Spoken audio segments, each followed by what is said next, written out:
Electric vehicles have become a very hot topic in recent months. Some people rave about them and say that EVs are the future, while others believe that electric vehicles are a ticking time bomb. I am not particularly passionate about cars, but the more stories that I heard, the more somehow this subject became quite interesting to me. To the point where I started to do a hell of a lot of research, and now, as you can see, I'm deciding to make a video about it because I actually feel that this is a really important topic that needs to be talked about. And if you are at all considering buying an electric vehicle, I urge you to watch this video till the end, because I am about to uncover the many reasons why buying an EV is a terrible idea.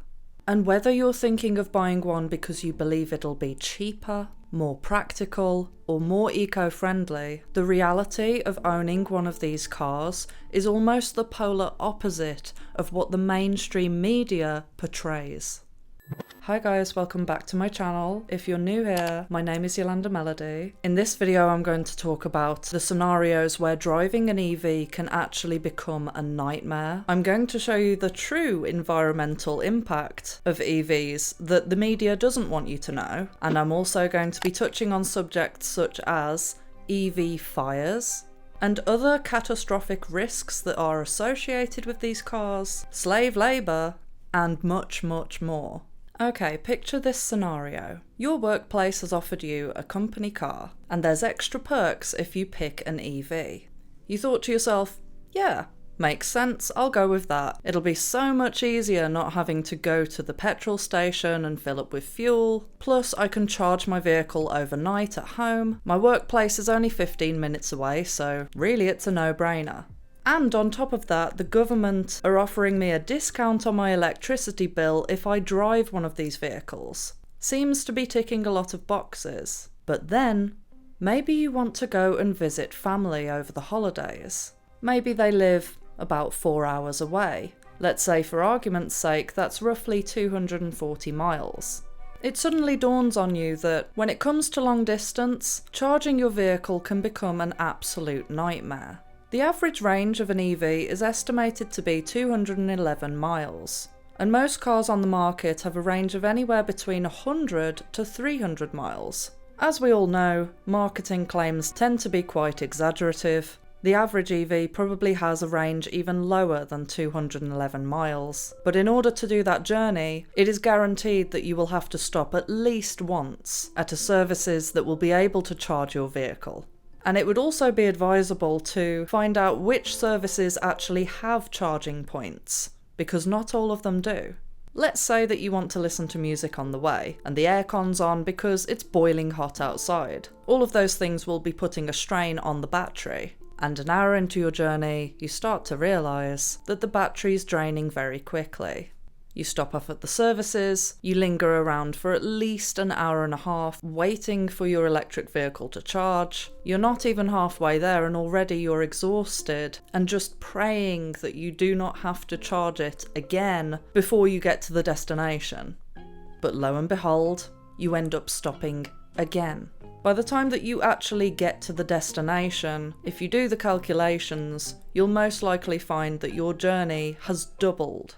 This is especially likely if your EV isn't brand new out of the factory, because over time, as we know, these batteries deteriorate, which we'll get onto very soon. So let's say you've made it now.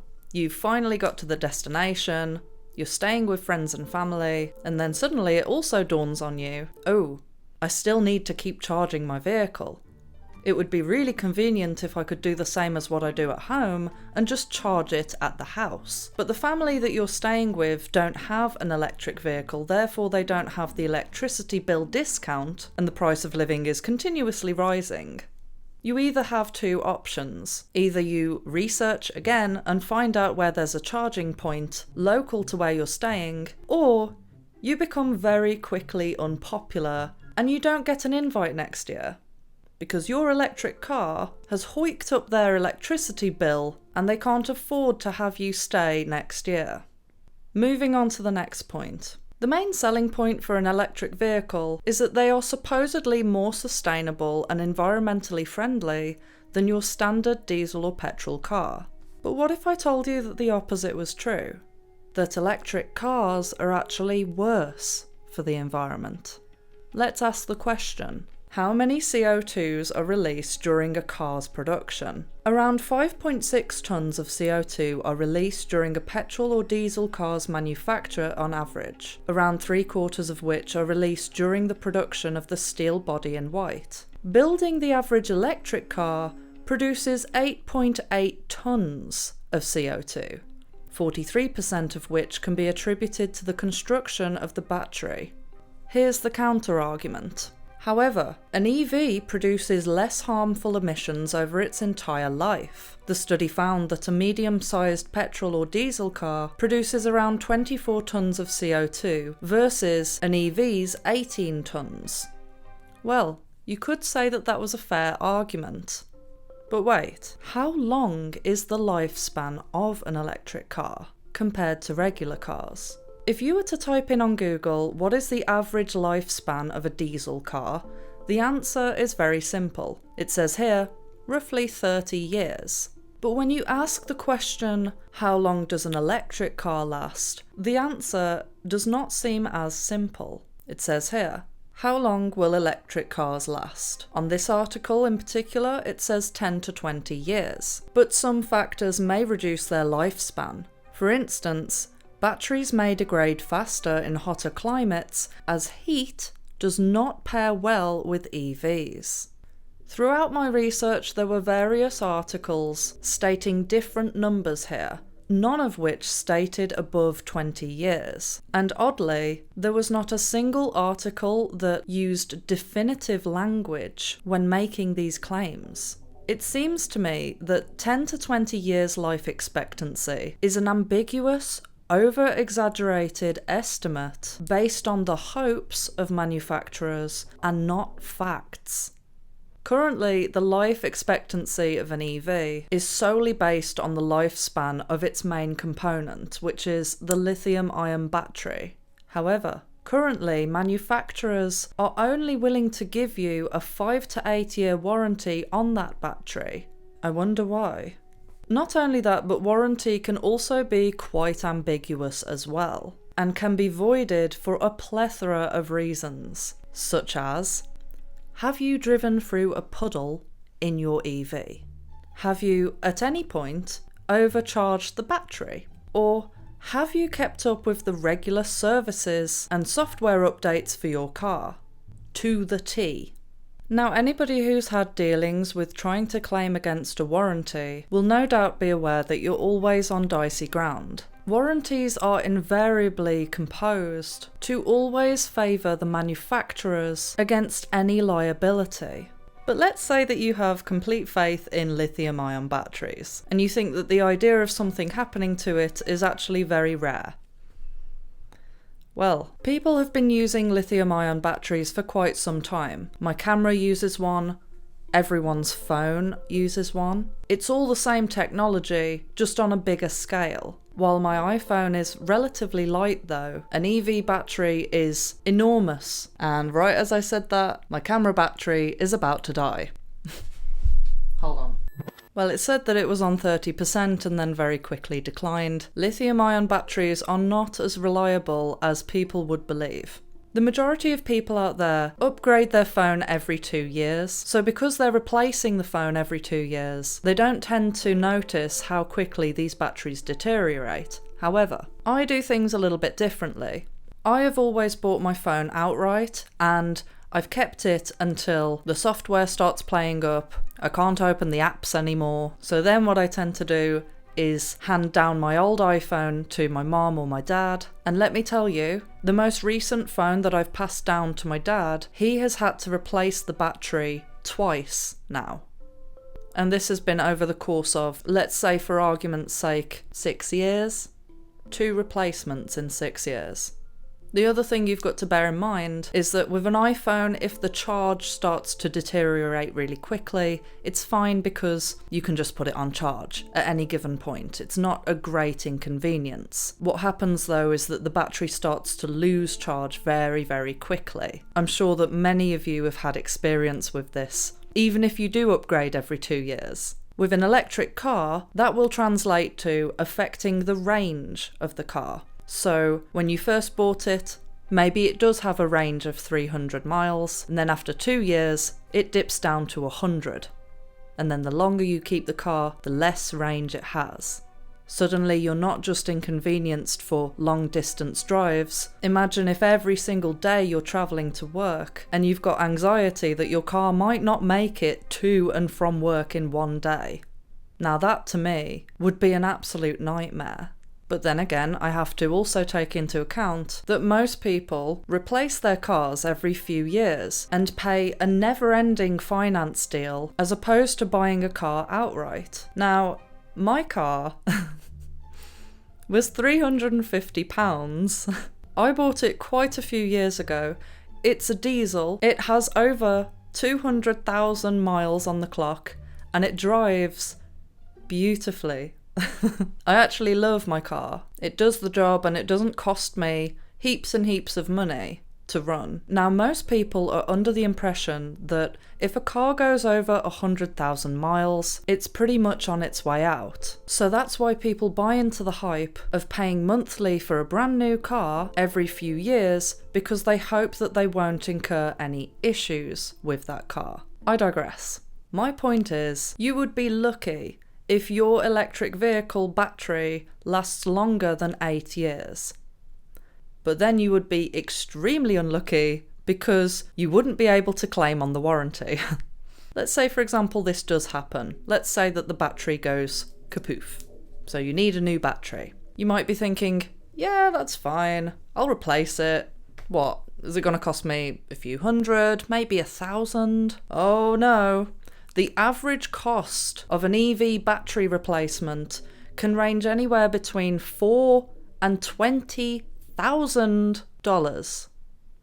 So most people at this point, I can confidently say, would just scrap the car altogether and get a new car.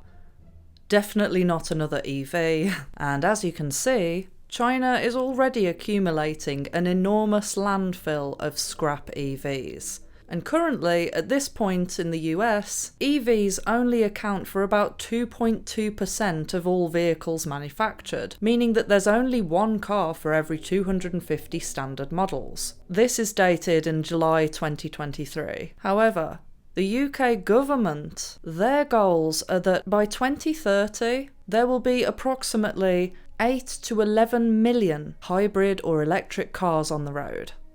And that's just in the UK.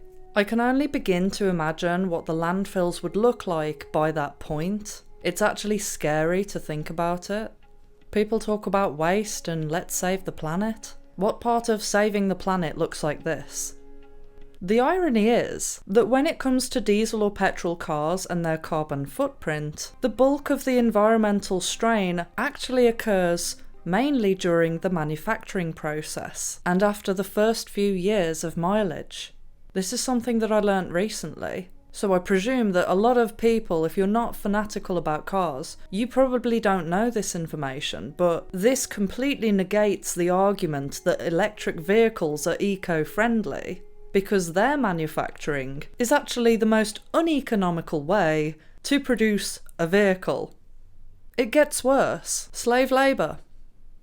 Child slave labour. In order to create these massive, massive batteries in these cars, you need a shit ton of lithium. But lithium itself is actually a very unstable, reactive metal. So in order to stabilize it, you also need cobalt. Previous to the production of these cars, there wasn't really a huge demand for cobalt. But now, because of the EV demand, which by the way is not coming from the people necessarily, it's actually just the manufacturers and the people trying to push this agenda. Because of this, they are now getting children to mine for the cobalt, and as you can imagine, the working conditions would be terrible. It goes without saying. This is predominantly happening in Congo, but there are other mining hotspots cropping up. But let's say that the reason you got an EV or are thinking about getting one isn't really to do with the environmental side of things. Maybe it's that you genuinely feel like you're saving money or it's going to make your life more convenient. Well, just bear this in mind. And there's quite a few points I want to make here. One point that people should pay attention to is the lack of privacy. All of these EVs require software updates. Most of the new ones are rigged up to the cloud. The easiest comparison you could make is that you're driving in an iPhone.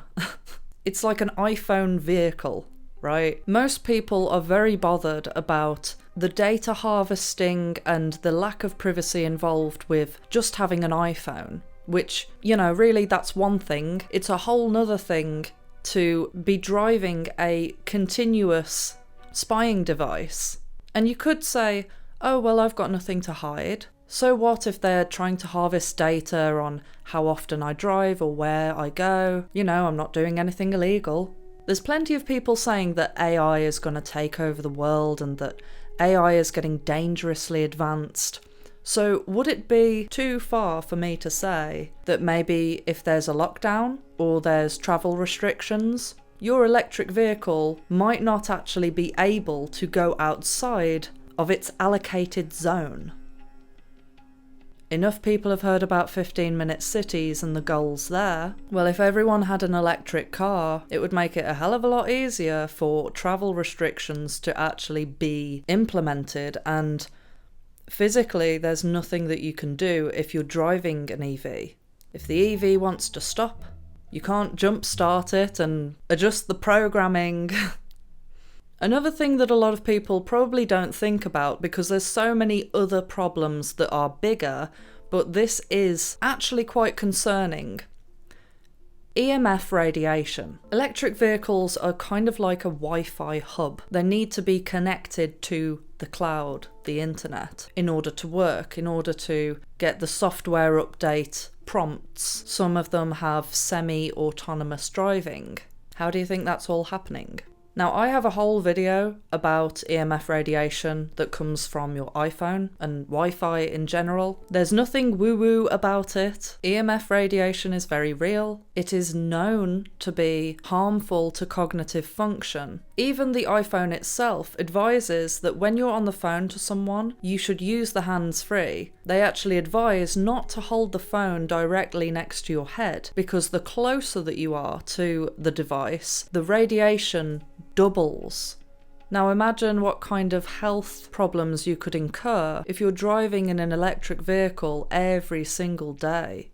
Also, another thing about these upgrades is that sometimes the car will command you to go and get a software update or a service, so much so that you have no option but to go to the garage and get whatever update there is. And for anyone thinking that it's a cheaper option, well, the government are offering incentives in the form of a lower tariff for your electricity bill if you charge the car overnight after 11 PM. This will not last forever. And anyone who's considering buying one of these vehicles needs to bear this in mind and think about how cost effective would it actually be, minus all of these gov discounts and perks that are temporary. But even if you were to put aside everything that I said in this video so far, these cars are proving to be an enormous fire hazard. So many of these cars are setting on fire. I kicked through the window because everything stopped. The power didn't work, the door didn't open, the windows didn't go down, so I'm like, hey, I need to out of this car. So I just kicked through. Because you knew it was smoke. Did you smell it in the car? I could feel it in my lungs, man. I am seeing more and more articles about different cases where these cars have just randomly set on fire. And I'm going to highlight one story in particular, which happened at Luton Airport in a multi-storey car park, where a diesel hybrid set on fire and in turn destroyed the entire multi-storey car park, and in it took down over 1,500 cars. Yes, you heard correctly. One vehicle caused Such a monumental disaster. And this is not an anomaly. Now, there are a few articles that claim that this car was a diesel. It is actually a diesel hybrid, but like the mainstream media love to do, if they just miss a little bit of information out of the title, they know that most people will just skim read it and Chinese whispers will happen. But for anyone who's doubting at all that this was a hybrid, I recommend that you watch a video by John Cadogan. I'll link it down below. He goes into granular detail about this incident in particular and explains why it was definitely a diesel hybrid. And also, if you want to learn more about this, I would also recommend watching Jeff Buys Cars. See, I myself am not a car fanatic, but I am fanatical about preventing catastrophes. I put a lot of research into this video, but I can understand if you want to hear an expert opinion. I always encourage people to do further research. There are a number of reasons why these fires are occurring. There are many flaws with the design of these cars, but a very simple explanation is that lithium-ion batteries do not respond well to heat. In fact, even if there is no heat, they have a tendency to overheat within themselves. Not only that, but they also create their own oxygen, which makes the fires that they create so deadly and so vicious. Electric vehicle fires are actually proving to be 10 times more fierce than your average fire because of many factors involved, which again, John Cadogan goes into this. I also thought I'd add in some clips from this video from a different channel that showcases just how precarious these batteries actually are. I know a lot of us, including myself, don't really like looking at this harsh reality, but it's worth making a mental note that at this point, these batteries do have a tendency to just explode. And while it is true that a lithium-ion battery fire is particularly difficult to deal with, I'm sure we can all agree that dealing with one that's coming from a phone is a much more easily controlled situation, as opposed to dealing with an enormous battery fire that's coming from a car. Also, some of you may have heard claims that EV batteries can be recycled. Some articles have attempted to explain the process of how this can be done, but I would advise that if what you're reading doesn't appear to make sense, you should question it. The reality is that the process of attempting to recycle EV batteries is highly technical, very complex, and in most cases, not economically viable. This video shows a tiny lithium-ion battery and what happens when the battery casing is compromised. Even during this demonstration, there were trained firefighters on site, and everyone involved in the filming exercised serious caution. Here's an example of a lithium-ion battery from a drill.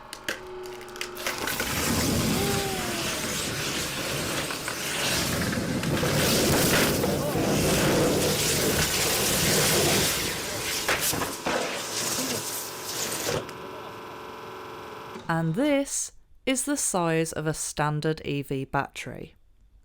I'll leave the rest to your imagination. And my final point, which a lot of people should bear in mind, is when incidents like this happen, where one car can cause this amount of monumental damage, who is liable?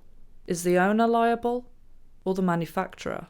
But we all know that these big companies have a hell of a lot of legal backing to prevent liability, but as these fires increase, which they are, more and more stories are coming out each day, but as incidents like this keep reoccurring, insurance companies will have no choice but to try and protect themselves. The insurance for an EV has already risen because of this, and I predict will continue to rise exponentially as more and more insurance companies become aware of the many risks involved in EV ownership. Comment below what your thoughts are. I'm sure a lot of you have a lot to say about EVs. Thank you to everyone who donates to this channel. Thank you for liking, sharing, commenting and subscribing so that these videos can reach more people. Love you, bye!